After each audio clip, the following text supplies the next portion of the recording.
Oh, yeah. Oh, yeah.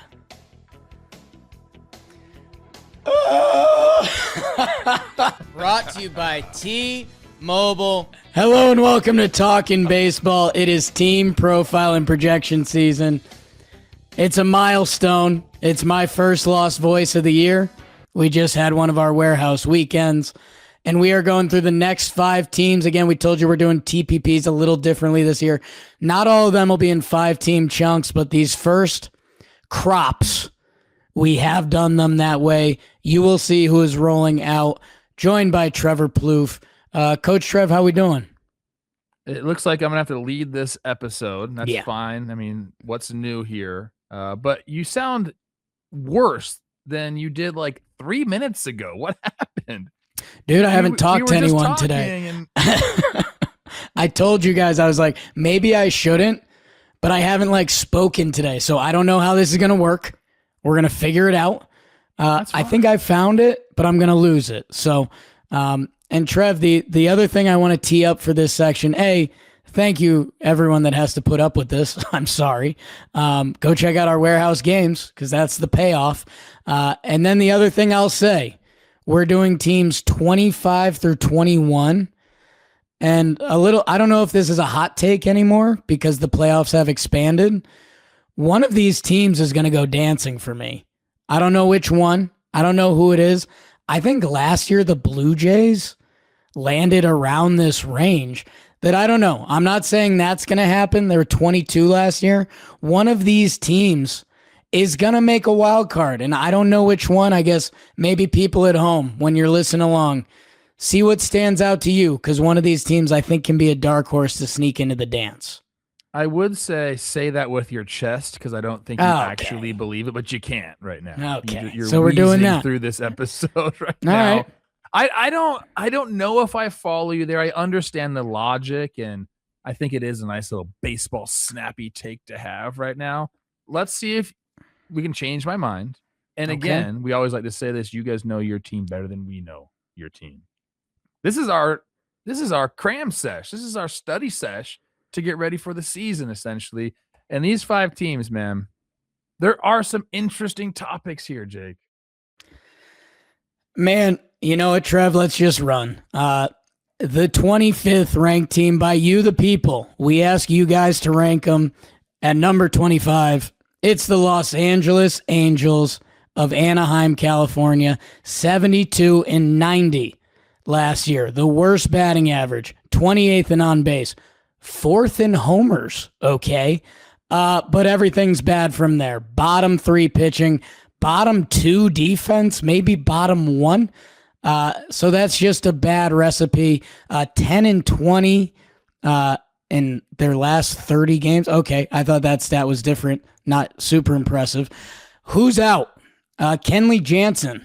He gone. Luis Rengifo in Milwaukee. Watch out for that this year. Luis Garcia, Connor Brogdon, Andrew Chafin, Tyler Anderson, Kyle Hendricks led the team in whip last year, and he retired, Pop. So who do we have coming in to help the Halos? There's some interesting signings here, Jake. We're trying to replace Kenley Jansen in the back end. Did we do that? Not too sure. Kirby Yates comes in, 1 year, 5 from him. We thought he was going to be a big-time player for the Dodgers. Didn't exactly turn out that way. A 5.23 last year and 41 in a third innings pitch. Drew Pomeranz, career resurgent, continuing. 1 year, $4 million with the Cubs last year. Jordan Romano, that's your guy. You're a big Jordan Romano guy. 1 year, $2 million. Not a great year last year with the Philadelphia Phillies. And how about this? Alek Manoah, former Cy Young candidate. Alek Manoah gets a big league deal. 1 year, $1.95 million. He spent all of 2025 in the minors last year. Brent Suter's here. A decent year with Cincinnati. 1 year, 1.25 for him. And here's some trades. This is where things I think get interesting here. Josh Lowe comes over. He was part of that 3-team trade with the Rays. He comes over, play a little outfield for the Halos. And then Grayson Rodriguez. What are you going to be for the Halos? He comes over from Baltimore in exchange for Taylor Ward. A lot of those homers you were talking about came from Taylor Ward.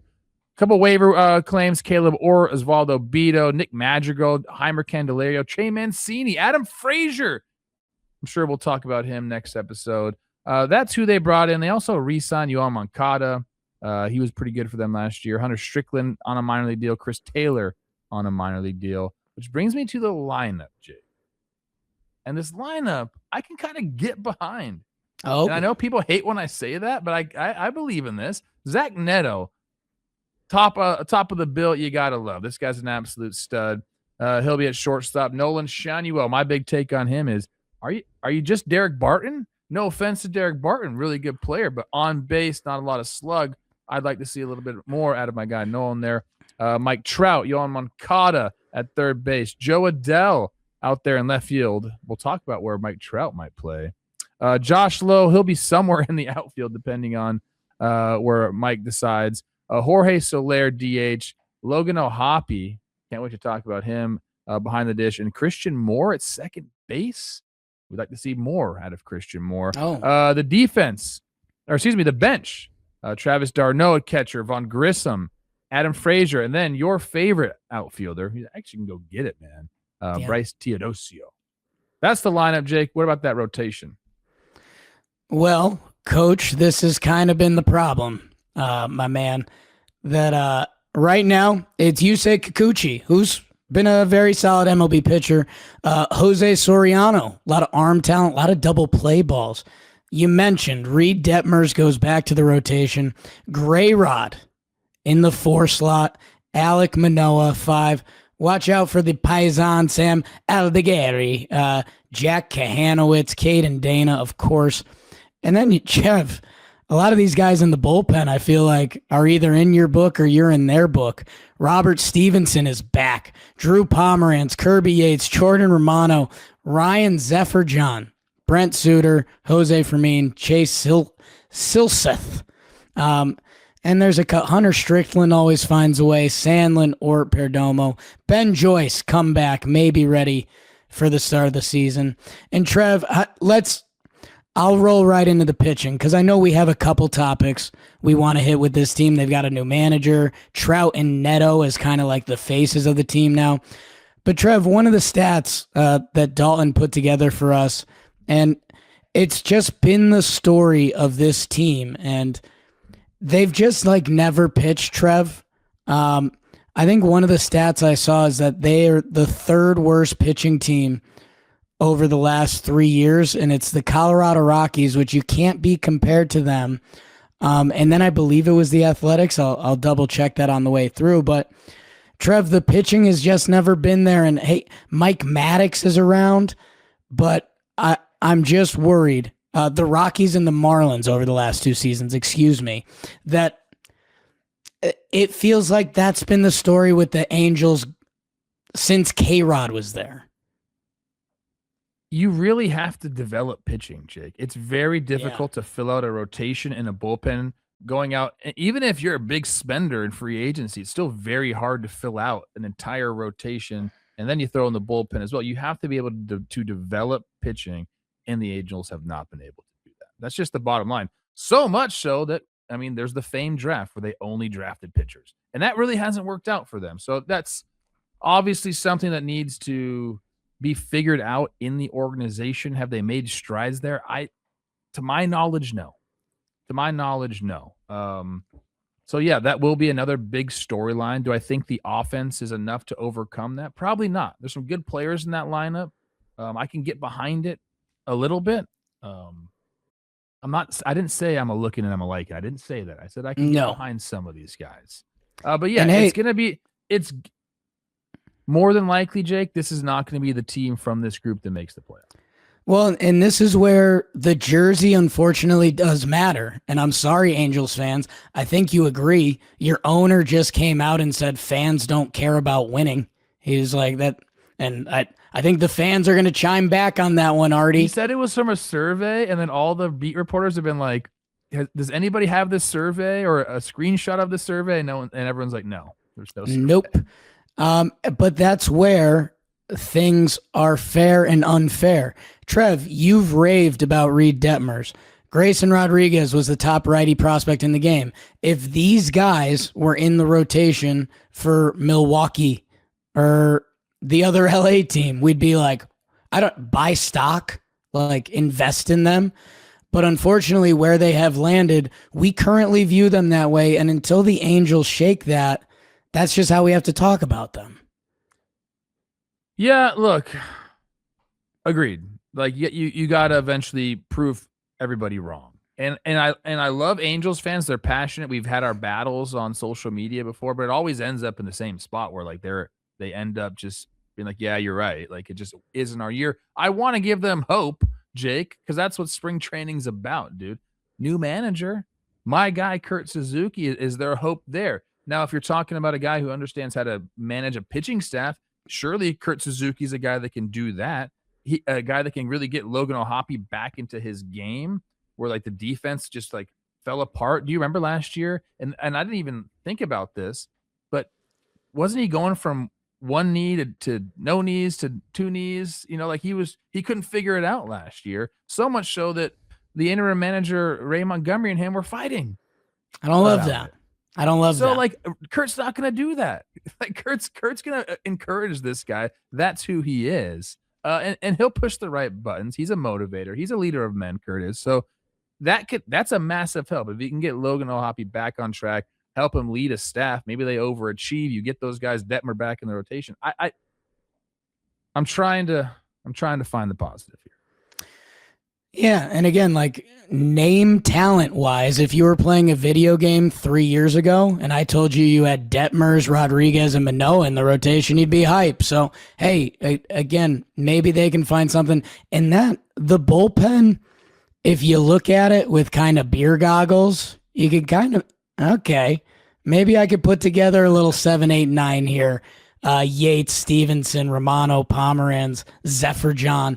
And bullpen's a thing in baseball that can change the quickest. And could that take pressure off the starters and things like that? But I think the Angels pitching is kind of the state of Angels pitching where every year we also kind of do this with the lineup where we're like, this is normally, Trev, where you say, I'm a looking and I'm a liking because there's a lot of young talent. There's been Mike Trout.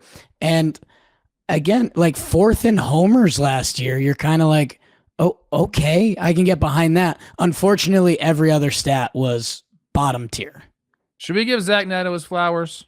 Yes. Okay, because this is a guy who you talk about the jersey affecting kind of the way we look at things. Like if this guy was on another team, we would be talking a lot more about Zach Neto, and Angels fans will agree with me there. This guy, he's a 30-30 guy, and not yet, but can be. 2 seasons of 5 B WAR or higher. There's only been 9 other players to do that from the last 2 seasons, and that's Ohtani, Judge, Soto, Witt Jr., Lindor, J-Ram, Gunnar, and Seager. That's rarefied air there. So we're talking about a guy who should be mentioned among the great shortstops in the game right now, and I feel like he doesn't get that recognition, but maybe we can shine a little light on it. Yeah, I saw some of the fan graphs. Defensive WAR doesn't love him. I think the audience kind of knows where I stand with that. That can come and go in a given year. I don't think Halo fans complain about his defense. The only thing that would scare you is the on-base percentage. If it goes the other direction, you start asking some questions. But at the same time, this guy has gotten better at every other facet that, like, as you become a more mature ball player and you get more reps, that is something that traditionally does improve with ball players. And man, like, what would we be saying if he didn't miss the 30-plus games last year and he was a 6 WAR player? Then we would have a 6 WAR shortstop stat that, yes, they have a top 10 shortstop in their organization. I think that matters a lot more than other positions. And this is some talking baseball real stuff. When I learned he was from Miami, it just all made sense. Like his swag just made sense. The way he plays, I was like, yes, I know Zach Neto. Okay. Yeah. He's 20. He's just turned 25. January 31st. Like this guy is going to get better. He's a swinger, dude. He ain't looking for walks. All right. That's fine. We're okay with that. Why'd you just get so excited when I said that word? Well, Trev, I was thinking about these great Angel players, and I was thinking about the great Angel player, and it's time for our new segment, Who's Gonna Deliver, presented by Amazon. And my God, has this guy delivered? It's Mike Trout, the Millville Meteor, what he has done for baseball in that franchise. Unfortunately, these last couple years haven't been that. So, is he going to save the day like Amazon saves the day when you're in a pinch? Let's talk about Trouty and how he's going to step up and save the team this year, Coach, because he's talking about going back to center field, and we just need him on the field. We do need him on the field. A lot of DH days last year. He thinks that right field is harder on his legs than center field would be. He has some quotes saying that other outfielders have said the same thing. I think we've all heard that outfielders prefer center field, say it might be the easiest of the positions to play, maybe more ground to cover. But as far as reads, I think a lot of outfielders will tell you that's the quote unquote easier spot to play. And he's used to it. And that's what he wants to do. And if you're the Angels, you kind of just do what Mike Trout wants to do. Right?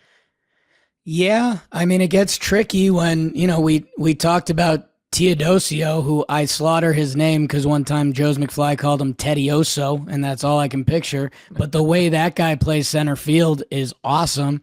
That, I don't know, there should just be an open conversation. He did DH a ton last year, which I don't know. I don't know what to do with that.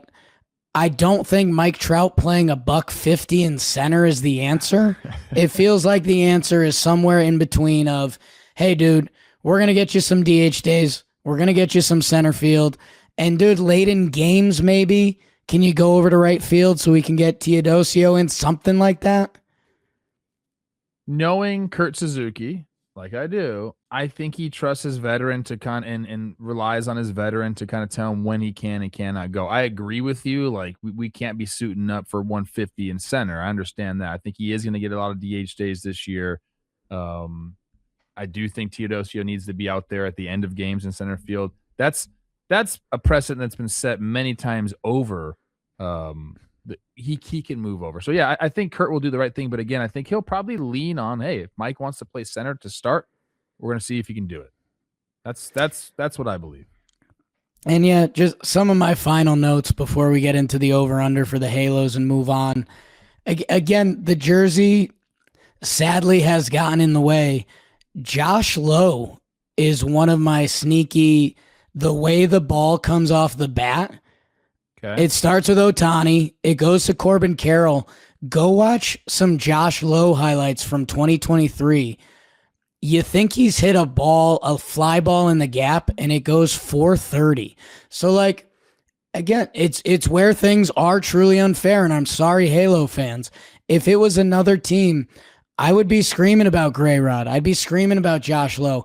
And hopefully a couple of those guys come through. It's just very hard in this sport, as we've seen with so many guys year in, year out, that to have all of them kick into gear, it's a really tough ask for any organization. Thank you to our partners at Amazon. Shop Amazon, save on essentials, and save the everyday. What is that over-under, Coach? Shanuel, show us that slug. The DraftKings over-under for the Halos is 70.5. They won 72 last year, so they'd have to come down a little bit. I'm intrigued, Coach. I'm intrigued. And which way, Coach? Because I'm thinking right now already that I've taken too many overs. Right. In my head, I'll tell you right now, I'm thinking over. I want to give them the benefit of the doubt. Then I start to think about the pitching staff, and I don't like it.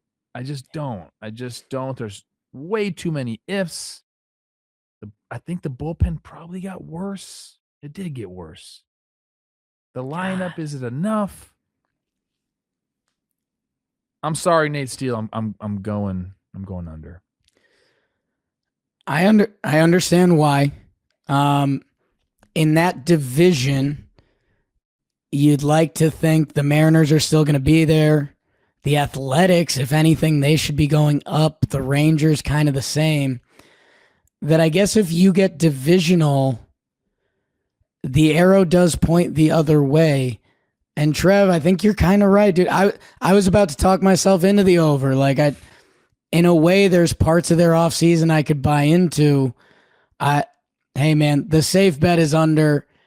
I'm going with it. Halo fans, I'm sorry for this whole thing.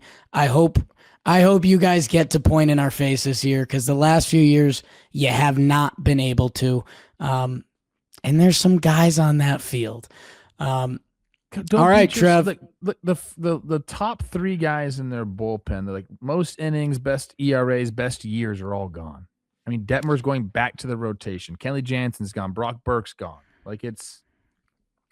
I think we nailed it. And hey, man, if baseball's going contact, the way this team struck out last year, every hitter was Kyle Schwarber's strikeout rate, but not Kyle Schwarber's every other stats. So,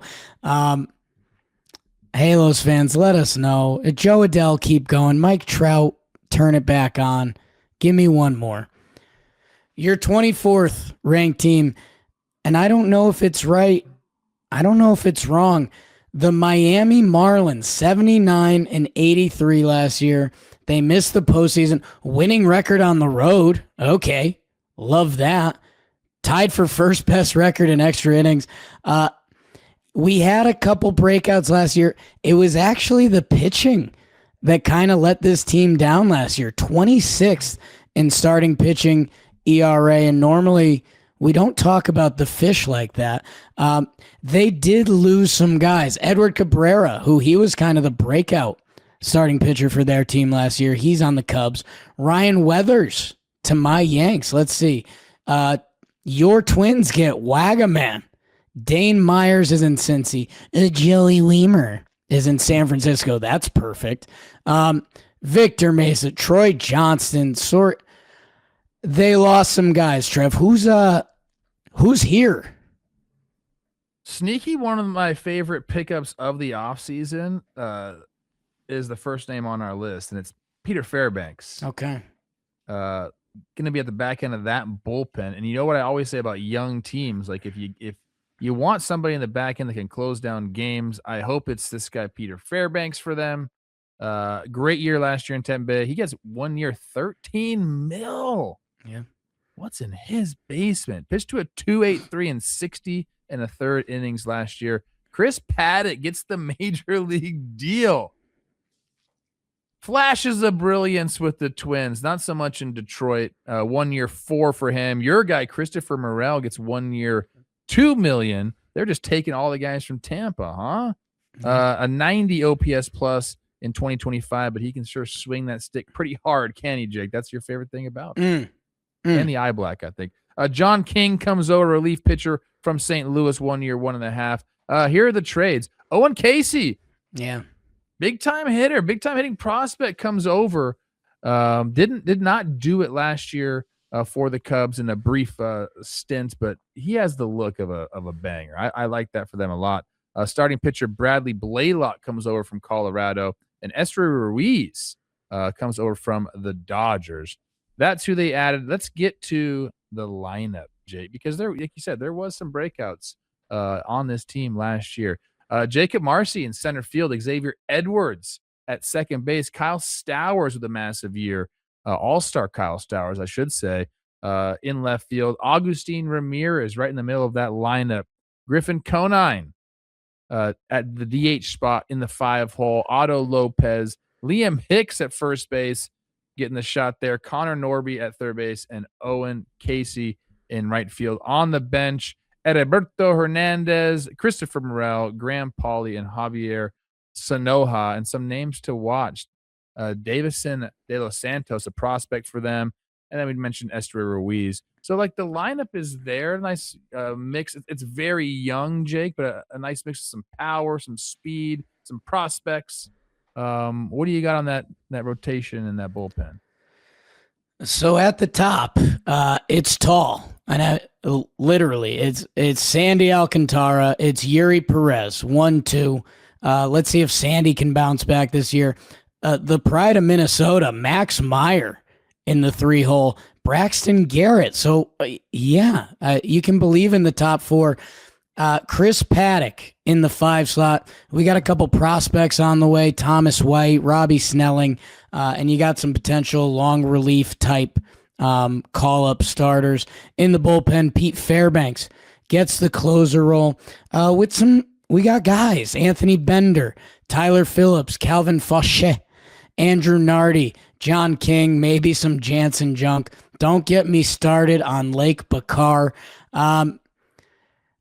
So yeah, I guess Trev, for the past couple of years when we've talked Marlins baseball, it's kind of like these Marlins, they've got pitching depth, they don't spend on lineup. That kind of wasn't what happened. They trade Edward Cabrera, who was arguably their best starter last year. Sandy, coming off of injury, he showed different flashes last season. This team feels like they have a young core of a lineup. It's just I don't know what it means. Like all of these guys, like there's not a ton of them that are top prospect, top pedigree, and then shown it at the level. I think Stauer stands out. He kind of has it the most. After him, is it Owen Casey, and like his smattering of MLB ball wasn't what he wanted. They have a fun little up the middle, but I don't know if we're judging them on a top 10 scale or are we judging them on a bottom 10 scale, and that's why it's our eyes open a little bit. I think that's the gist of the Marlins, and even within their own organization, it's like a let's find out type of year. Like, we had some guys break out last year.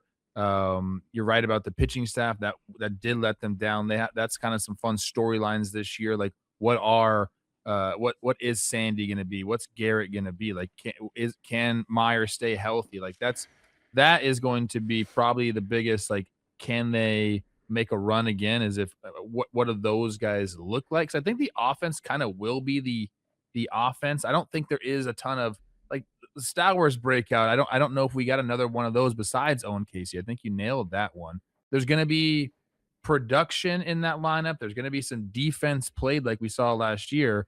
But I think their season is going to be based on, can the starters get back to have years like we've seen them have in the big leagues, and then we'll kind of just we'll see what happens with the position player group. That's at least how I take it. I think Miami fans would agree with me. And Trev, this guy has stood out to us from the start, but I think on that side of the ball at least, well, actually it affects both sides of the ball. Agustin Ramirez, the swing is, maybe I should have given him more love, especially offensively. The swing feels kind of iconic. That helicopter finish and just the presence he has at the plate. The problem is behind the plate.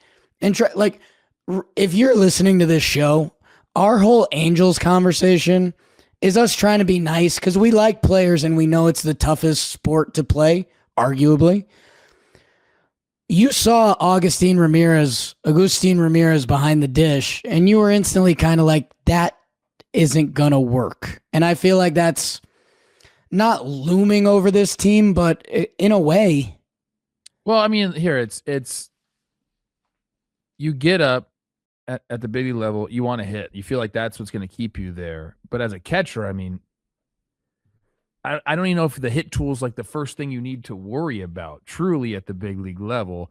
And I think if you get told that enough, like you got to at least try to get better. And I think that's what he's done. He's got a little bit more mobile in the off season. It's been on his mind. It's probably been harped on to him. So we'll see if he can make the adjustment. I'm not ready to last year. I was ready to throw it away because it didn't look like he was really even trying. To be honest with you, but let's give him a full off season. Let's implement some things. We have the ABS. Maybe that can change. It's kind of like a microcosm of again, what's happening on this team. We have all these reports from spring training, all these guys playing different positions. Morel at first base. All these other players are trying to play different positions. Norby's mainly at third base, and he's getting looks at first base. Paulie's mainly at third base, but he can play first or second base. There's all these different things happening. I think they're just trying to figure it out as they go. Again, this is Peter Bendix comes over and he's He's trying to influx them with position player talent. And I think he also is just trying to see, like, what do we have this year? Now, like, can it all come together and can it be a successful year? I think yes. I think it can be. I think he's done a good job of acquiring that talent, but I don't think there's like a set plan. This is what it's going to be. This is how we're going to be successful. I truly think it is. I don't want to call it like open tryout seasons. I don't think that's exactly what it is. But man, if you get your opportunity with the Marlins this year and you have a nice start, I guarantee you're going to be running into more and more playing time. And I think this team has one of the most volatile ranges. I can see it a little bit.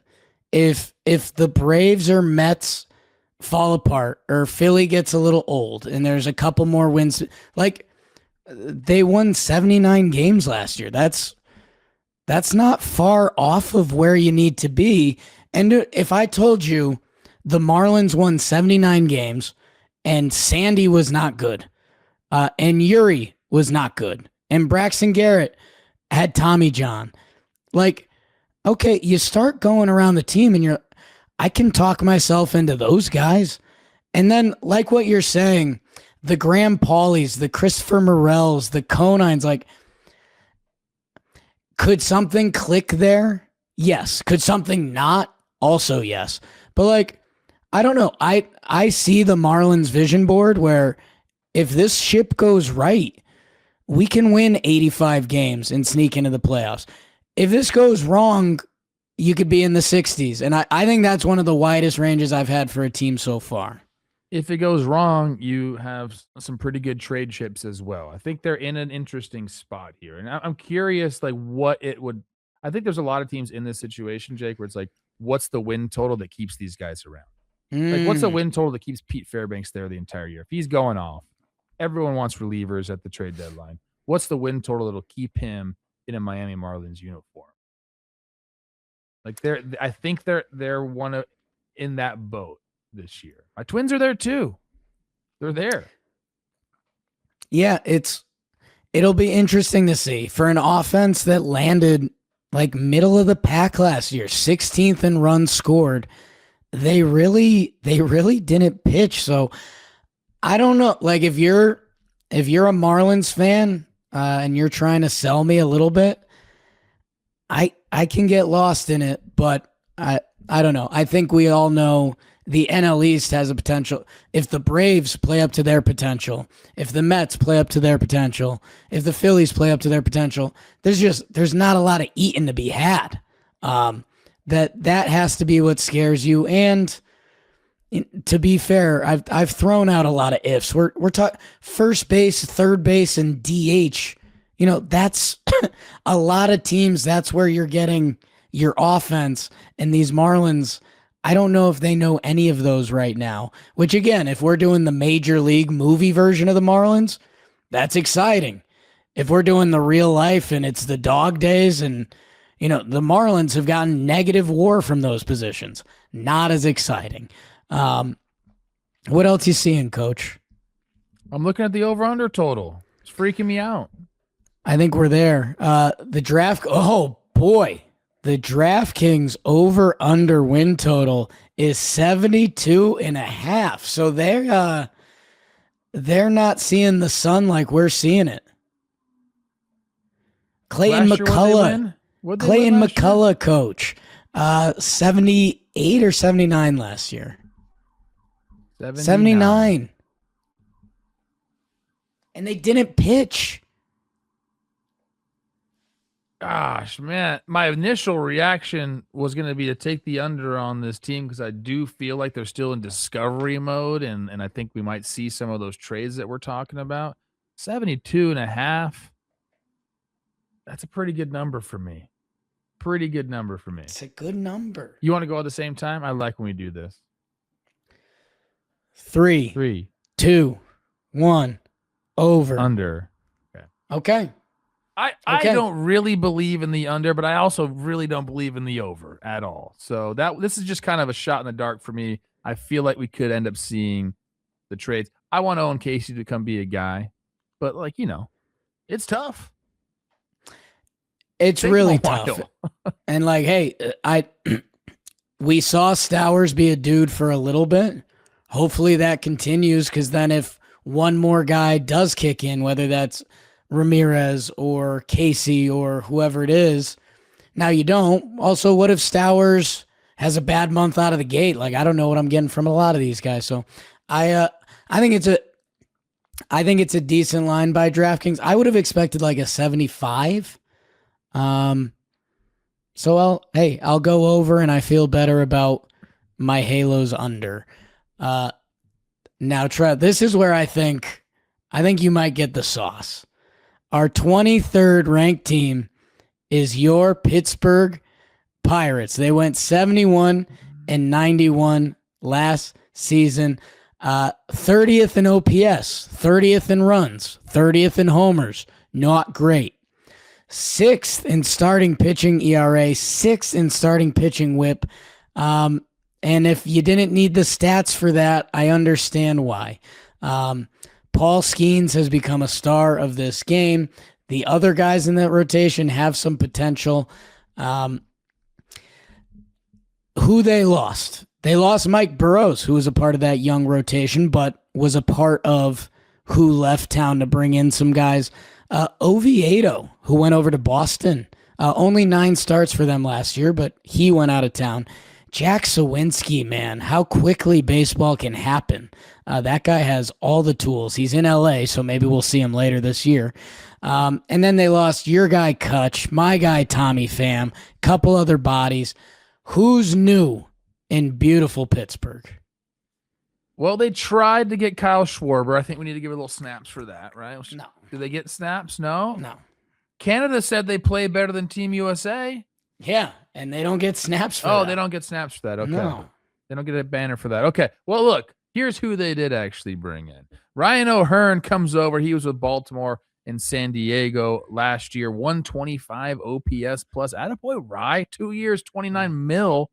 I mean, talk about like having a good season and then capitalizing on that. Let's go. Fires me up right there. Marcelo Zuna comes over. 1 year, 12, 113 OPS plus last year with the Braves. They're looking for bats here, people. We just said 30, 30, 30 in all the important offensive statistics, okay? Gregory Soto comes over. He was with the Mets in Baltimore last year, relief pitcher, 60 in the third innings, 2 of 4.18. Your guy, Jose Urquidy, 1 year, $1.5 million for him to come over. And then there was the trades, Coach. A lot of trades happen. They bring in B. Lau. He comes over from Tampa Bay. He was part of that 3-team trade, Jacob Melton and Anderson Brito go to the Rays. The Pirates traded Mike Burrows to the Astros. So B. Lau comes over, another guy to try to solidify that offense. Jake Mangum, another guy from Tampa. Mason Montgomery, another guy from Tampa. And then the password. Gosh, I don't even know how to say his name. John Snixon. I'm not great at that one.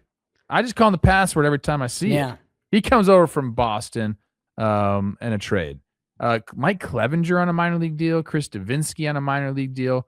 Their main focus, they traded away some pitching to bring in some offensive help. That's what they did. And that brings me to the lineup. This is like the most important part of what's going on. We know they could twirl it a little bit. How about this? Are you a Spencer Horwitz truther? Because we got him at first base, B. Lau at second base, Brian Reynolds in the 3-hole left field, Ryan O'Hearn. This is interesting to me. Hold on. I don't really like this Fangraphs lineup, and that's what we do on this show. We're just reading Fangraphs, so don't yell at us. Ryan O'Hearn in right field. Marcelo Zuna, DH. O'Neal Cruz out there in center field. Nick Gonzalez at shortstop. I think Pirates fans might have something to say about that. Jared Triolo at third base and Joey Bart at catcher. Henry Davis backing up. The pass were Jake Mangum, Nick York on the bench as well. But what I'm talking about, and everybody in baseball knows about our guy Connor Griffin, is he going to be on the team? I guess we'll get into that. If I'm Fangraphs, I'm putting him in the lineup right now because I think it's going to happen. Jake, tell me about that beautiful rotation. Well, at the top, it is beautiful. It's Paul Skenes, as has an argument to be the best pitcher to step on a mound in this sport. I know sometimes we get distracted by Shohei and Judge. What he has done this early with his talent hasn't really been done. So that's where it starts, and that's where the excitement really gets going. And then Mitch Keller does it for me. You like some innings, you like some punch tickets. After that, Braxton Ashcraft and Bubba Chandler. We got some arm talent here. Show me your cat, Jose Urquidy. Why not? Our guy Jared Jones hoping to come back. We got a couple prospects, Harrington and Bracco. Mike Clev has ended up here. And in the bullpen, Dennis Santana found it last year. Second on the team in WAR. Do what you want with that. Gregory Soto, they signed in free agency. Justin Lawrence, Mason Montgomery, Isaac Matson, Mulzinski, did my best. Evan Sisk, Davinsky, whatever you want. A couple Polacks back there. That's what we're looking at for these Pittsburgh Pirates. Trev, I mean, this has been one of our most talked about teams this offseason and in recent years for kind of the wrong reasons.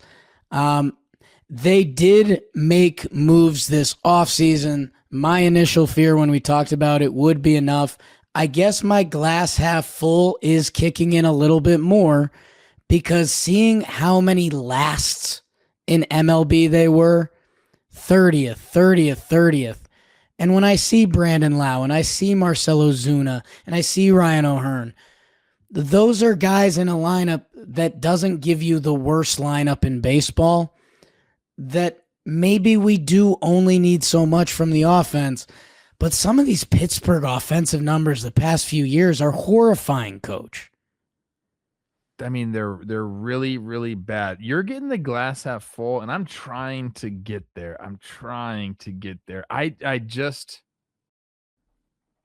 you traded away some pretty good pitchers from your pitching depth. I understand that's a position of strength, and you're trying to address a position of weakness.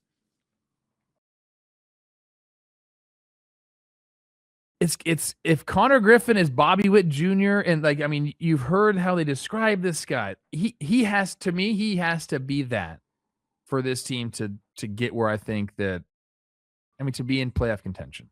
I'll just put it that way. If they want to be a wild card team, that guy has to be like a Bobby Witt. And that's crazy. That's crazy. People love this guy. I've watched highlights on a prospect. I don't do that. I've watched this guy, man. It's pretty. It looks really nice. I think he's going to be a hell of a ball player. First year to come up and do that and lead your team to the postseason, that's a different story. I believe in this kid. I do. Some guys, you just see it, man. He looks the part. There ain't no doubt about it. But in my mind, he has to do that right away to put this team in that position. And that's a lot to ask. That's all I'm saying. I mean, he's the top prospect in baseball. He spells Connor with a K, which that helps if we're being honest about it. From Mississippi, which we love. I'm doing this on the fly, and I should have warned Dalton, and I feel like I brought this up before. Trev, you and I, we don't see color. We never have. Who's the last white 19-year-old that's been called up to the majors? Is it Bryce? Is it Bryce Harper? Because I guess where I get nervous. I see color. I don't know what that means. I see color when I look. I also see color. I think we're just friendly cats. Okay. But I don't know. Bryce Harper was the most hyped prospect in baseball history, just like how he hit the timeline. Dude, we didn't do it on Talking Baseball. I don't think we did this on Baseball Today when Chris Rose read me the Fangraphs description of Connor Griffin. It says he'll make Paul Skenes the second best player on the team. It says he's going to be like Mean Joe Green, have that type of impact on the city of Pittsburgh. So they're putting a freaking a massive weight on this guy's back already. That's all I'm saying. Can he handle it? I love the guy. Love the swing, love everything about it. I'm just saying, man, that's a lot. And I hope they're right, man. And hey, some guys are absolutely different. Juan Soto, who got called up at 19, he came out of the gate special. Harper came out of the gate a 5-WAR season at age 19. So like, if he's one of those guys, yes, that changes the formula. Because in this same episode, we talked about how good Zach Neto is. That yeah, if you added Zach Neto to the Pirates, I'd like them a lot more. So hey, if he's one of those guys, maybe I need to factor that in. I just struggle with that, man, because Jackson Holiday, okay, did he get called up at 19? I know he had a different body type and that I think he got called up at 20. He really struggled when he got called up, and he had the MLB lineage, and he's a can't miss kid. I don't know. This is where I'm out of my territory. A prospect's a prospect kind of until they're not for me. If you're hyped like this kid, I do trust the people that talk about it, but I don't know if I trust it for 2026. I just looked Mean Joe Green reference? Yes. Stop talking to Chris Rose. This is not Chris Rose. This is actually like a Fangraphs description of this kid. And Chris Rose ate it up. Yeah. Oh, H. What else we got? Like, okay, we just talked about Connor Griffin. We're not even sure if he's going to be on the team, and if he's not, that's insane. Like, he's clearly one of the 26 best players in the organization. Like, he needs to be on the team. It'd be insane if he wasn't. But the guys they brought in, like, are you in on Marcell Ozuna? Kind of like, I guess I'll call it a bounce back year. Like, is he going to be the guy that carries them to the postseason? Like, is B. Lau just going to go and put up 30 like he always does? Like, is that going to be something that he does? Like, are these guys enough? Forget Connor Griffin. Are those guys they brought in, is that enough to get him to the postseason? Like, initially, as I'm glancing down this, I didn't think so, but put them all together, and I know this is a big if, but like, if they all kind of work, is it the O'Neill? Like, does O'Neill Cruz need to figure it out? He does, man, and I guess that's what I want to tell Pirates fans right now. Like, I hope this turns into an all-time vibes. Like, I hope we get the Marcell Ozuna took O'Neill Cruz under his wing story, and O'Neill Cruz is back in the conversation. Because go look at where his stats landed last year, and it's not who we think O'Neill Cruz should be. I think O'Hearn's a guy. I think the light bulb went on. I think he hits righties. That's that. I think Brian Reynolds had one bad half, and we're writing him off. He also had a little internet drama that Trevor Plouffe covered last year, so maybe we put that in our rear view. Like, yes, this can work. Where I get frustrated is I just feel like with a little bit more, it could work. And I don't know, man. We opened with what, 5 minutes on Connor Griffin, and I hope he's the next Bobby Witt dude, but the Pittsburgh Pirates last year, we had some of these conversations. They started the season 12-26. The year was over. If these Pirates get out of the gate limping again, it's done, dude. Could this be the best season of Pirates baseball in over a decade? They've not made the playoffs since going 98-64 since in 2015. Remember that. Kutch, nice job. Over the last 10 seasons, they've not won more than 82 games. Before we get to the DraftKings over-under, I'm going to read you some of the other projections. Fangraphs has them at 82 wins, second place in the NL Central. Pacoda has them at 80.4 wins. They'd be third in the NL Central. Now, our good buddies at the DraftKings Sportsbook have them at, and I already know my answer here, they have them at 78.5. I'm just going to go. Go. Because this is, you nailed it with like the vibe. Like, I want this to work. I want it to work. And I don't know, this is going to sound weird. Obviously the Pirates fan base wants them to win, but I also think they're still mad at like their ownership. Big time. So that's like an interesting kind of like dichotomy there. I'm taking the over. I want the vibes to win. I want Connor Griffin to be that guy. I want the additions that they made to work. I want to see this team have success. I'm going to take the over. I don't love it, but I'm going to do it. Yeah, I'll pun my way out of this. I'll fall on the sword. I'll go down with the ship. Like I You just walk the needed plank? more. What's that? That's too many puns. Plunder. I need too many things to work. And two teams that I love this year are the Brewers and the Cubs. So now my best case scenario is third. I don't dislike what the Reds are putting out. We did the Cardinals and we didn't love it, but we are also like, you could not hate it. I don't know, man. I want it to work. I don't believe, and I'll hand up, Pirates fans, if you want to make me the bad guy and it works and there's good baseball in Pittsburgh, I'm fine with that because the stadium's awesome. Skeens is historic. Jared Jones is just cool. Yeah. He looks at We Got Ice's Instagram stories, so that's how you know he's a good guy.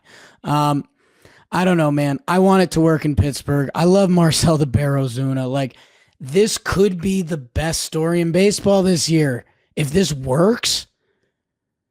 Yeah, I mean, to me, 78.5, taking the over doesn't mean they have to win the Central or even be second in the Central. That's where my head's at. And do you know what me and Pirates fan I messed that joke up. I had a good joke. Never mind. I'm not even gonna tell it anymore. What you and Pirates fans have in common? It was gonna do something with booty and just messed up. Yeah. It's been a long 24 hours for me. Okay. We've both had a couple days. You did show me a picture of Olivia that I'd rather not talk about on the air. I did not. Were you looking over my shoulder? Oh, that's right. You didn't know. Disgusting. That's the Pittsburgh Pirates, everyone. We got two more left. The Tampa Bay Rays have joined the party. Trev's former team, 22nd in the rankings this year. They went 77 and 85. It was a weird year. They played at a high A ballpark, which might have helped the offense a little bit. 9th in batting average, 15th in runs, 1st in steals. The pitching numbers are not atrocious. The defensive numbers kind of are, which if they're going to go back to those Rays days where they kind of used to torment teams, you think they're going to try to get back to that, and they've talked about that. Who they've lost this year. Senor Puke, Adrian Hauser, acquired at the deadline. Pete Fairbanks, we just talked about him. Christopher Morel, non-tendered. Brandon Lau in the trade. Shane Baz in a trade. Josh Lowe in a trade. Jake Mangum. We didn't mention him in Pittsburgh. He's a contributor. Mason Montgomery, Cameron Meisner, Eric Orsi, Everson Pereira, Bob Seymour, maybe the best name in the game. They're out of town. Who is in? I really like who they added. Usually I'm like, the Rays are going to add these weird guys, like taking a flyer on me back in the day. Like, they're not doing that anymore. I feel like they have a direction. I like all the ads they've made, especially these first two starting pitchers. I'm in, like, put them on the Rays. Perfect. Steven Matz comes over, 2 years, $15 million deal.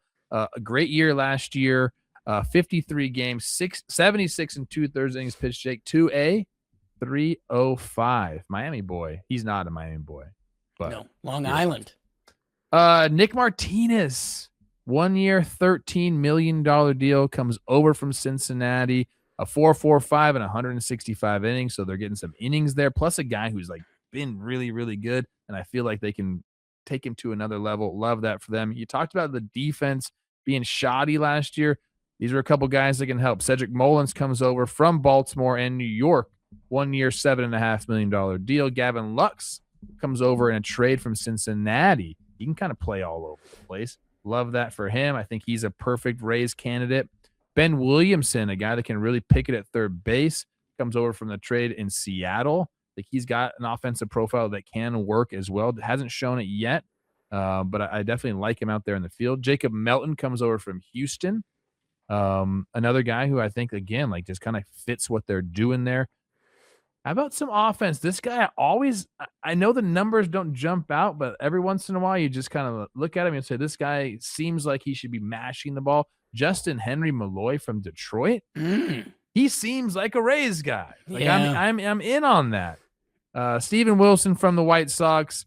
Yandris Gomez, also from the White Sox, and Luis Guerrero from Boston. And Victor Mesa Jr.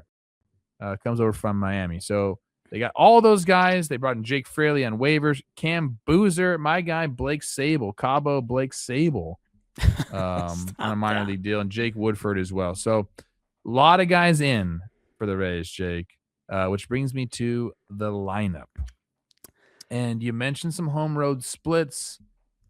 I am curious to see how it affects them going back to Tropicana. But Gavin Lux right now slotted in the leadoff spot. Yandy Diaz in the 2-hole. Jonathan Aranda at first base in the 3-hole. Junior Caminero, my gosh, the guy is a masher in the cleanup spot. Cedric Mullins in the 5-hole. Jake Fraley in right field in the 6th spot. Taylor Walls at shortstop in the 7th spot. Chandler Simpson slotted in there right now, according to Fangraphs, and Nick Fortes behind the dish. Johnny DeLuca, my guy, on the bench. Hunter Fiducia, Justin Henry Malloy, and Ben Williamson all on the bench, going to contribute in some way. We're also thinking about guys like a Trey Morgan, guys like Carson Williams. Is he going to be up there to start the year? Jacob Melton, who I mentioned. Richie Palacios is there, and Victor Mesa Jr. as well. So they have a lot of decisions to make.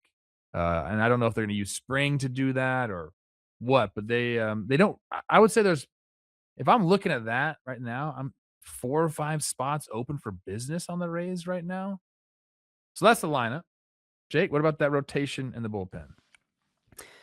Trev, you've mentioned the Fangraphs thing a couple times because that's just the easiest way for us to gather the information for this. When I see Shane McClanahan listed as the 3 starter, I tilt my head a little bit as he's coming back.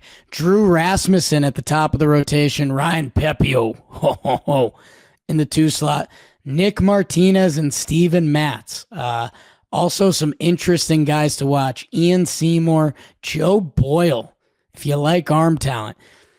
Okay, Joe Rock, no way. That's a fake name. We're going to figure that out later. In the bullpen, this Rays team is starting to feel more like a Rays team. Griffin Jacks, Edwin Uceta, Garrett Clevenger, Brian Baker, Mason Englert, Steven Wilson, Cole Sulcer, and Yoandris Gomez. Watch out for Biggie, Boozer, and Kelly on the back end too, potentially. Trev, I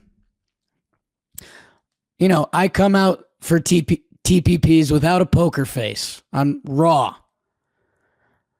A lot of buzzwords here that I'm just going full open board to you. What are you seeing? Because everything's a convo to me. There again, I think there's going to be a lot of competition here. The main thing you're hearing some of the quotes like Neander's talking about is run prevention. We're going to get back to that. I feel like that was always the Rays kind of calling card. Like, we're going to prevent runs. We're also going to bang the ball around, but like mainly we're going to pitch and play defense. We're going to put Longo over there at third base. Kevin Kiermaier out there in center field. Trevor Plouffe is never going to play after Longo makes fun of him one time. We mentioned they brought in guys that can really help them with that. They didn't have that last year. A lot of those guys are gone. I mean, again, this is like a massive roster turnover, it seems like to me. They ranked 28th last year in the majors in outs above average and 27th in fielding run value. And that was according to StatCast there. So that's going to be a point of emphasis. I think, when you're looking at that, that's where I think you start, and then you start to talk about, like, can the offense repeat what they did last year? So I think they're going to pitch, Jake. Like, the guys they brought in, I'm what you read off in the rotation, the bullpen. I'm like, that's wild card worthy. You're not there with me. I kind of am, Trev, because that's what I jumped to, and this is really weird and kind of deep talking baseball, but here we are. when we come in and we do a regular weekend series recap, like in their rotation, I see a lot of guys that you're like, oh, 6 innings, 1 earned run. Like Rasmussen shut him down for a day. How about Nick Martinez reach back for 110? Like, I don't know. It's just a weird. This team feels like the Rays, and they haven't felt that way in a few years, man. And I guess the other thing that's spinning in my head, the 3 teams ahead of them in the AL East right now, well, and you can argue 4, I guess the Red Sox have a little bit of backfire potential. Red Sox fans, be easy, because I think the Yankees have a little bit of backfire potential. And I think the Blue Jays have a little bit of they could come back to earth. That if this Rays team turns into a we can pitch, we have run prevention. Oh, and by the way, Junior Caminero is the next Miggy Cabs or Manny Ramirez. Or I saw only one other person had as many home runs as he's had at age 21. Oh, your guy, Eddie Matthews. We don't see color. We do, I guess. We're just nice. This Rays team has a path, and I think the past couple seasons I have not believed that. You're buying the hype train. A lot of it is contingent on like some health, I think, in like the starting rotation. Like I understand there's some ifs there, and where we're at now in these rankings, and there's going to be ifs. There's no doubt about it. I wasn't surprised, or I am surprised how into this team I am. And that happens when we do this exercise. We go through all the teams. Like there are teams I'm like, oh, like I didn't expect to be in on the Rays. And maybe I haven't been following closely enough in what they've been doing in the offseason. I feel like, it's kind of hard to ignore. They've been in some massive trades. I just, there are ifs, but I'm buying into the team. I am. I will be interested. He did hit better at home. Not necessarily home runs, but he did hit a lot better at home. And they will be in their more traditional ballpark. I'm still talking about Caminero because if you talk about best young players in the game, I feel like we don't mention him, and we should. He's 21 and he hit 45 taters last year. It's not like he came out of left field. He's not a 14th round pick out of CCSU. Like this guy was the guy. He's now doing it. Him and Jonathan Aranda anchoring a lineup. Yes. Could be sneaky. Their top of the lineup could be sneaky, one of the best in baseball. And I guess, Trev, as we're doing the teams 25 through 21, there hasn't been a lot of units we're going around and being like, the starting pitching can work. The top of the lineup can work. The bullpen can work. We haven't said that with a lot of teams. Griffin Jax is like one of the best relievers in the sport. Uceta was gross last year. I think it's Uceta. When I say I need you, you say Uceta. So look, I'm bought in. I haven't looked at the over/under yet. Have not sniffed it. Kevin Cash leading the way. How long is he gonna manage for? I feel like he's young, but he's been around forever already. I'm going to get my Jomboy on right now. I'm mad. I had not factored the Rays into my season this year, and now I got to factor the Rays into my season. Yes, you do. I feel the exact same way, dude. We're going back to the Trop. Shane McClanahan's going to be on the bump. I don't like this. Kevin Cash is going to manage until he's dead. That's the truth. And maybe just the Rays. I think he's going to be the Rays manager. That would be sick. If he's like a 50-year Rays manager. What do you think the over/under is, Coach? I know that they had back-to-back losing seasons, so it can't be high. I don't even think it's in the 80s, Coach. If I had to guess, I don't think it's in the 80s. I'm going to guess 78.5. Coach Trev, the DraftKings over/under is 77.5 for the Tampa Bay Rays. I'm going over. You're going. I'm buying it. I am buying it. And look, you said it. I'll reiterate. You said it. This feels like the Rays, baby. It feels like the Rays to me. No. Chandler Simpson, 80 steals inbounds. Their second half of the lineup's a little scary, and we didn't talk about that a ton. And a team can definitely feel that day to day, but hey, that's kind of what we used to say about the old Rays teams. I think I'm in. I kind of like the pitching. I kind of love the top half of the lineup. Yandy Diaz still does it. And by the way, the body, I'm not worried about that. Gavin Lux, have the year you've wanted. I'm in on this team. That stinks. That's Yankee Jake talking. God damn it. Justin Henry Malloy is such a Ray. Are you taking the over? I took the over. I'm in. Trev, our last team for today, and let's see if the hype train really starts going, because it's a team a lot of people are into. It is the A's. That's right. We don't have a city listed yet, but the boys bop Coach Trev. 5th in batting average last year, 8th in OPS, 7th in home runs. The pitching, bottom 5. And I think that's going to be a lot of our conversation today. It is going to be interesting as we go through this, because I think we're going to fall in love with the lineup. I think we're going to be scared of the pitching. Let's see if that is true or not true. Who the A's lost? JJ Bleday, man, that happened kind of quick. Sean Newcomb pitched a lot of innings last year. Mitch Spence, Max Schumann filled in on both sides of the ball. Osvaldo Beto, Grant Holman, Scott McCuff. Wow, Scotty. Jose Leclerc, how do you like that? That's kind of who's out of town. Who's in? Not a lot of roster change, really, for being honest here. Aaron Savali comes over on a 1-year $6. He was with Milwaukee and Chicago last year. Mark Leiter Jr.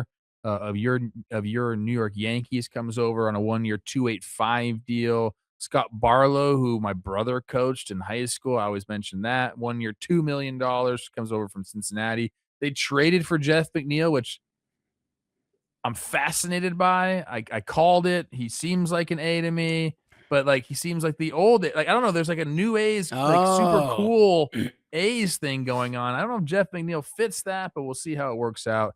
Andy Ibanez comes over. Joey Meneses, another teammate of mine, on a minor league deal. Wow. That's really it. They signed some guys to extensions, which are cool. You know, Jacob Wilson, he gets the 7-year, $70 million extension. Tyler Soderstrom gets a 7-year, $86 million extension. Take that, Jacob Wilson. So yeah, like not a ton of different names on the roster, but you mentioned, Jake, that they bang, and they do. Nick Kurtz, which we're going to be a lot of people are going to be on him this year. And if you're listening to this early on before the season, make sure you're on that train, because it's going to be full. Shea Langeliers, he is a stud. He rakes. Tyler Soderstrom, he rakes. Brent Rooker, he rakes. Jeff McNeil, he rakes. Jacob Wilson, he rakes. Lawrence Butler rakes. Max Muncy has the potential to rake. I've seen him do it.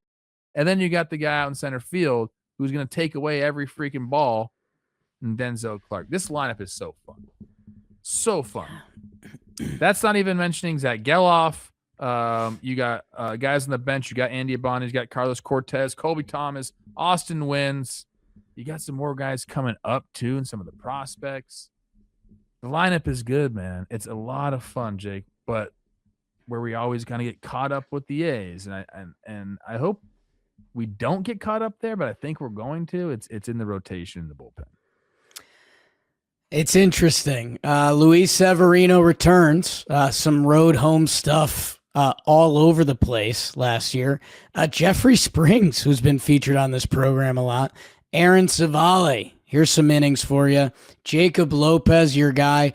Luis Morales. And then a handful of guys who've gotten a taste: Joey Estes, JT Ginn, Gunnar Hoglund, Barnett, Perkins. In the bullpen, Hogan Harris, Sterner, Leiter Jr., Kelly Barlow, Alvarado, Basso, and that funky Cold Medina. We'll see if the Ferg or Nunez or whoever else gets involved. Trev, let's keep the vibes high as we finish this off. Let's go to that lineup because I think people heard it in your voice. Like when you actually start reading the names and when you start looking at who Shea Langeliers has been as a catcher hitting wise the past few years, you have to respect it. What Kurtz could potentially be at first base. Like one of the best hitters in the league. Soderstrom, Rooker, McNeil, Wilson. At that stadium, man, they can ruin a lot of teams' weekends. It's just how much can they win? They have like all the cheat codes that you want. Like Langeliers behind the plate last year, 134 OPS plus. That's the cheat code, man. Like you just don't have catchers like that. Like how many catchers? Dalt, on it real quick. Like who had a better OPS plus than Langeliers from the catcher position last year? Maybe obviously Cal Raleigh and. Am I missing somebody? Maybe Hunter Goodman, but he probably gets hurt by Coors. Like they got him. You got a guy who, you know, we talk about Connor Griffin getting compared to people. Look who they compared Nick Kurtz to, and look what he's done. He dotted at one Rookie of the Year last year. Absolute stud. I mean, they are so fun to watch, not only because they can hit, but like they make spectacular plays. Like, is there going to be some shoddy defense up the middle sometimes? Sure, but like Jacob Wilson also makes great plays too. Like they kind of have like just like a fun. They have like the old Wiley vet and Brent Rooker, dude, like who's just in it, man. Like a ball player is ball player. They have everything, man. So I do want to give them credit for that. The offense is so fun. They can make some good defensive plays. I want to keep it going, but I think we have to just always mention like it's difficult to win every game outslugging the other team, which is basically what they have to do. Trev, you nailed it on the way through. Jeff McNeil, there's either going to be a May 15th article, like these guys love Jeff McNeil, like he's made the whole core tough, and it's why the A's are out to this hot start, or he might be too unk for them, and they might just be like, hey, dude, we just rake and we play really good baseball. Like we don't need all that. That is going to be an interesting little storyline here. If Lawrence Butler goes up to Jeff McNeil right away and just goes, like, "What's up, Unk?" Like they're in. He's in. That's all it's going to take. It's good. Yeah. And by the way, respect Jeff McNeil's last season. He played a ton of center field. Like McNeil's a dog. That I think it's going to work. That He's a great player. He's a great player. Career 779 OPS. Batting title. All the questions truly come from the pitching staff. And hey, if we give the hitters the benefit of the stadium, we cannot give that to the pitchers. Sevy falling on the mound, kind of goofing. Jeffrey Springs, Savali, Lopez, Morales. Trev, I guess this is where I'd love to see the like 22-year-old prospect that we're like, could this kid be the next Alcantara or something like this? Because in that ballpark, it's tough. And if we start dreaming of getting through 162, I don't know. With that rotation. Dalton got back to us. We, of course, who do you think we forgot behind the plate? Will Smith. Yeah. Will Smith. Unbelievable. I haven't even looked yet, but it had to be. That's insane. Why? He needs a new name. We just rebrand. Do. He needs a rebrand. What it is. We need a rebrand. Willie. It's the go-ahead homer in the World Series. Need a rebrand. Shut up, Trevor. What a loser. Yeah, I mean, like I don't know where to go with this. I came into the A's being like, yeah, I'm gonna hype him up. We're gonna do this, man. Like we're shooting for the stars here, but I keep getting dragged back down. I don't know if that's fair or not. I've seen this team play a lot. called a lot of their games. Is it not going to be the same old song and dance this year? Like, I mean, seems like it is to me. Okay, so we've got to move the needle in one direction or the other. And bullpen wise, I don't really know what I can bank on. That's one of the scariest bullpens I've looked at so far. Sorry, A's fans, and sorry A's bullpen if you're listening. Just being real with you guys. That I don't know how the pitching trends up. Like, hey, I like Sevy, Spring, Savale, their baseball reference pages, and they can be a little better. But the offense last year, I mean, they were 5th in average, 8th in OPS, 7th in homers. So for this team to go from 76 wins to, let's say, 86 wins, which, by the way, in the AL last year, Houston missed the playoffs with 87 wins, right? That I don't know what that gets you. And I probably need you to be a top 3 offense. And as much as I like all those guys, that's everyone hitting their ceilings. Like, if we're comparing this team to a Philly, to an LA, to some of the feared teams, it's just a really tough ask for a lot of young ball players.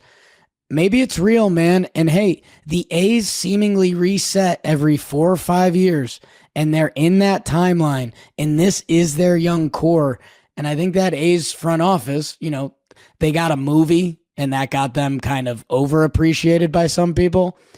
Kind of good at what they do.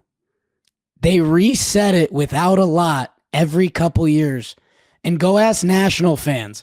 Go ask Pirates fans. Go ask a couple of the teams. It doesn't work like that. That maybe they do have the sauce, and maybe this year is the year. The pitching's just horrifying. Luis Morales has a chance. Okay. Sure. As much as I love Jacob Lopez, and I always talk him up, he's got 5-starter back end of the rotation potential. Like, I don't want to I don't want to totally diss him. He's the next Jason Vargas. Love that. Okay, I mean they would love that. Luis Morales has a chance. Yeah, like what can Sevy bring? I mean, maybe that's it. Maybe that's all they need. Sevy to turn it on for. Isn't it a contract year? He might have one more. Yeah, he did. He was a 3-year deal, wasn't it? Yeah. I'm trying to get there, man. I'm really trying to get there. Because let's just say like those 5 guys, start a majority of the games, and like they're let's call it middle of the pack rotation, which I think they would take right now. I do still get scared. Oh my God. I still get scared by the bullpen. Yeah. Like yes. I will say, look, we talked about their lineup and all the guys. Like we firmly believe in Kurtz, what Langoliers has been able to do, and they have bangers. I do think that Max Muncy is going to turn into one of these guys. I do think he will be that guy. I think we're going to be looking at a lineup here that we're like, damn, they're young, they're fun, they're all locked up. Like, we're looking at like a real deal core of offensive players with the 8. This is one of the toughest ones, man, because like I took Kurtz 3rd in our homer draft. He's real deal. Or I think it was 4th. I think Shohei, Judge, one other guy who hits homer, Cal Raleigh. Yeah. So I took him 4th. Next to those guys, like that's how much I believe in him.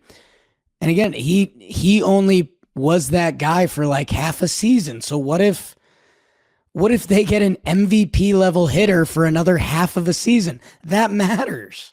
50 wins in 2023, 69 in 2024. So a 19 win change. And then 2025, 76. So they went up another 7 right there. Like, they're on the right trajectory. Lawrence Butler is better than who he was last year. Yes. Like, I believe that. Yep. And if I believe that, then that offense is like, maybe they are just that good, and maybe that's the storyline. Golly. Who's the kid from the Padres? DeVries? Call him up. Let's play ball. 14 years old. He's They probably don't Connor need Griffin's him. age. That's not who they need. He's Connor Griffin's age. Call him up. I don't need him. The bullpen's scary. Let's see. I haven't looked yet. The DraftKings over-under for our final TPP of the day. The A's is 75.5, which means the A's would technically have to go backwards from what they did last season. I wasn't expecting that at all. Me either.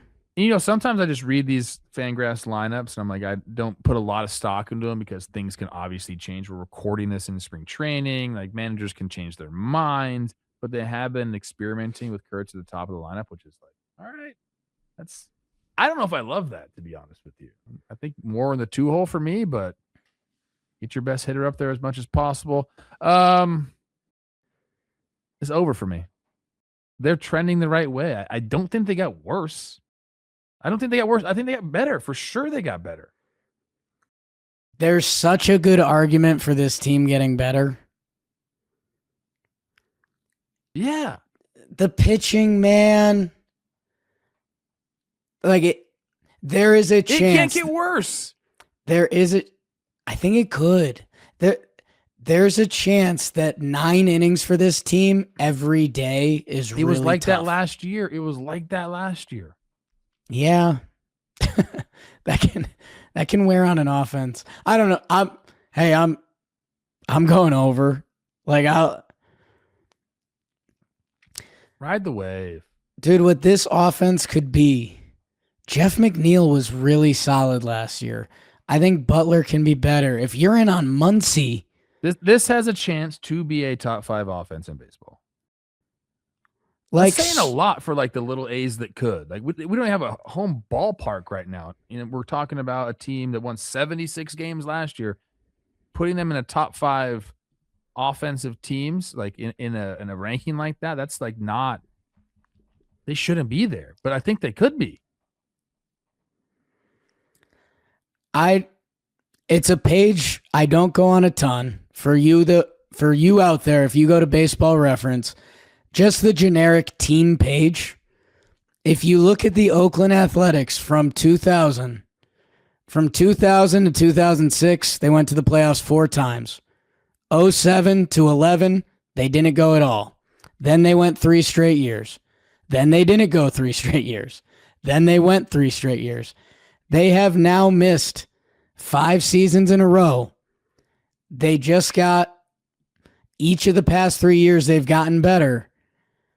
In a way, I super respect it that if my biggest fear is their bullpen, I am a believer that bullpens can happen. Hogan Harris has been good. Can 2 other guys kick in a gear down there and we can win some games? Maybe. I just love the lineup, and I want to believe that lineups matter, so why not? I love that we went over there. You know what? I was down on them, then I got back up. That's life. Yeah, it is. That's life. I think Dalton thought I was going to go dirty joke there. All right. Oh, yeah. A grinder of a TPP episode. Thank you guys for putting up with my voice. Shout out to Coach Trev. Rob Sirocco producing his butt off. Big time. Dalt getting the sheet ready for us. We thank you guys. We'll be back with some more regular eps. We got TPPs rolling, and we'll see you soon.